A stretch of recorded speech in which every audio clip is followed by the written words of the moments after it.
အကံရဲ့အထွတ်ထိပ်စေတီပထိုးများကောင်းကင်ရန်ကိုမထိတွေ့မီရာစုနှစ်ပေါင်းများစွာကလေးကမြမမြေပေါ်တွင်အင်ဂျင်နီယာများအမှုပညာရှင်များနဲ့ဝိစာတို့များထွန်းကားခဲ့ပူပါတယ်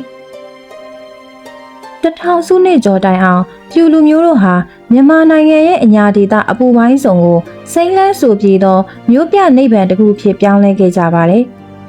2014ခုနှစ်မှာတော့မြေလွန်အောက်မှာရာစုနှစ်ပေါင်းများစွာကလေးကမြုပ်နှံနေခဲ့တဲ့လျှို့ဝှက်ချက်ကိုကမ္ဘာကအသိအမှတ်ပြုခဲ့ရပါပြီ။ဒါဟာမြန်မာနိုင်ငံရဲ့ပထမဆုံး UNESCO ကမ္ဘာအမွေအနှစ်စာရင်းဝင်ပြူမျိုးဟောင်းတွေပါပဲ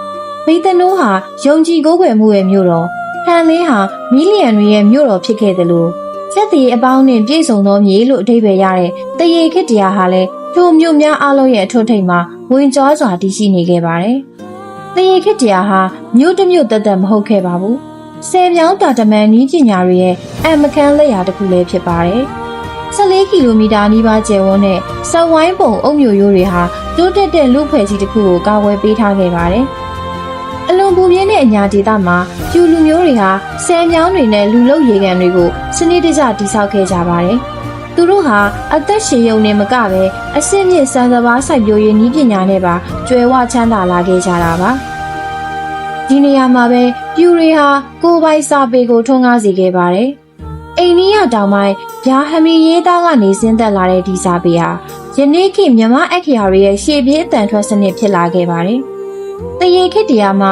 သမိုင်းနဲ့ဒဏ္ဍာရီဟာဖွဲခြားလို့မရအောင်ရောရှက်နေပါတယ်။ဒဏ္ဍာရီတွေအရမြို့ကျဲမင်းကြီးဒုတပေါင်းဟာနှစ်ဖူးအလယ်မှာမှဲ့ရှင်လို့ခေါ်တဲ့တတိယမျက်လုံးကိုပိုင်ဆိုင်ထားပြီးလူတွေရဲ့စိတ်နှလုံးနဲ့ဝေးလံတဲ့ရန်သူလှုပ်ရှားမှုတွေကိုလည်းမြင်နိုင်စွမ်းရှိတယ်လို့ယုံကြည်ခဲ့ကြပါတယ်။တရေခေတ္တရာမျိုးကိုရသိက်9ပါးနဲ့တရားမင်းတို့ကရွှေကြိုးကိုဆွဲပြီးမြို့တည်ပေးခဲ့တယ်လို့ဆိုကြပေမဲ့မင်းကြီးရဲ့အစွမ်းဟာမော်အတက်တင်မဟုတ်ခဲ့ပါဘူး။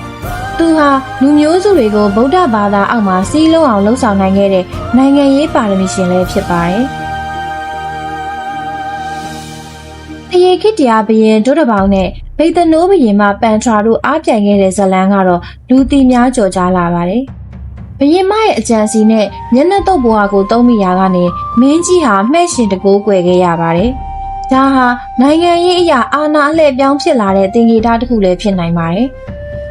AD 802ခုနှစ်မှာပြူလူမျိုးတွေဟာကမ္ဘာစက်ခုံပေါ်ကိုတက်လှမ်းခဲ့ကြပါတယ်။မင်းသားသူနန္ဒဦးဆောင်တဲ့တန်အဖွဲ့ဟာတရုတ်နိုင်ငံရဲ့တန်မင်းဆက်နန်းတော်ကိုရောက်ရှိသွားခဲ့ပါတယ်။သူတို့ဟာလက်နက်တွေနဲ့မဟုတ်ဘဲဂီတတွေနဲ့အတူရောက်ရှိသွားတာပါ။ထိုအကြောင်းကိုတရုတ်ရာဇဝင်မှတ်တမ်းတွေထဲမှာလည်းအံ့ဩတကြီးမှတ်တမ်းတင်ထားကြပါတယ်။ပြူတွေဟာတရေပုံတွေဝါးပလွေတွေနဲ့ရောင်းရုပ်တရံဆောင်းတွေအပါအဝင်တူရိယာပေါင်း32မျိုးကိုယူဆောင်လာခဲ့ကြပါတယ်။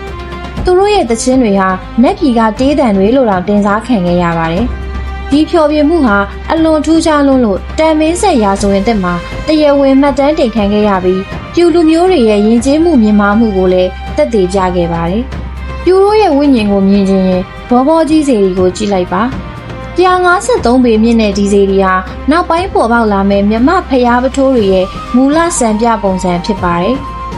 ရွှေရောင်ဝင်းနေတဲ့အခြားသောစေတီပထိုးတွေနဲ့မတူဘဲဒီစေတီတွေဟာကျန်းတန်းခိုင်ခန့်ပြီး geometry ပုံစံဆန်ပါတယ်။ဒီစေတီတွေထဲမှာပါဠိဂါထာရေးထိုးထားတဲ့ရွှေပေလွှာ20ကိုတွေ့ရှိခဲ့ရပြီးဒါဟာဒေသအတွင်းမှာအစောဆုံးထေရဝါဒဗုဒ္ဓဘာသာထွန်းကားခဲ့တဲ့သက်သေအထောက်အထားတွေပဲဖြစ်ပါတယ်။9ရာစုလောက်မှာတော့ပြူတို့ရဲ့ဖုံးမီးနေလမှိန်ဖြော့လာခဲ့ပါတယ်။မြောက်ဘက်ကနန်း6နိုင်ငံရဲ့ကျူးကျော်မှုတွေကြောင့်မြို့ပြနိုင်ငံတွေဟာအားနည်းသွားခဲ့ပါတယ်။ဒါပေမဲ့ပြူတွေပြောက်ကွယ်သွားခဲ့တာတော့မဟုတ်ပါဘူး။သူတို့ဟာအသွင်ပြောင်းသွားခဲ့တာပါ။အာနာဗဟိုချက်ကမြောက်ဘက်ပကံစီကိုရွေ့လျားသွားတဲ့အခါပြူတွေဟာသူတို့ရဲ့ဘီတုကအတက်သူတို့ရဲ့စာပေနဲ့သူတို့ရဲ့ယုံကြည်မှုတွေကိုပါတပါးတည်းယူဆောင်သွားခဲ့ကြပါတယ်။ယနေ့ခေတ်မြမဘုရားကျောင်းတွေမှာခေါင်းလောင်းတန်ကြားလိုက်တိုင်းကျောင်းသားတယောက်စလုံးတစ်လုံးရေးလိုက်တိုင်းမှာပြူတို့ရဲ့ဝိညာဉ်နဲ့မျက်လုံးသုံးလုံးရှင်ဘယင်ကြီးရဲ့အမွေအနှစ်တွေဟာ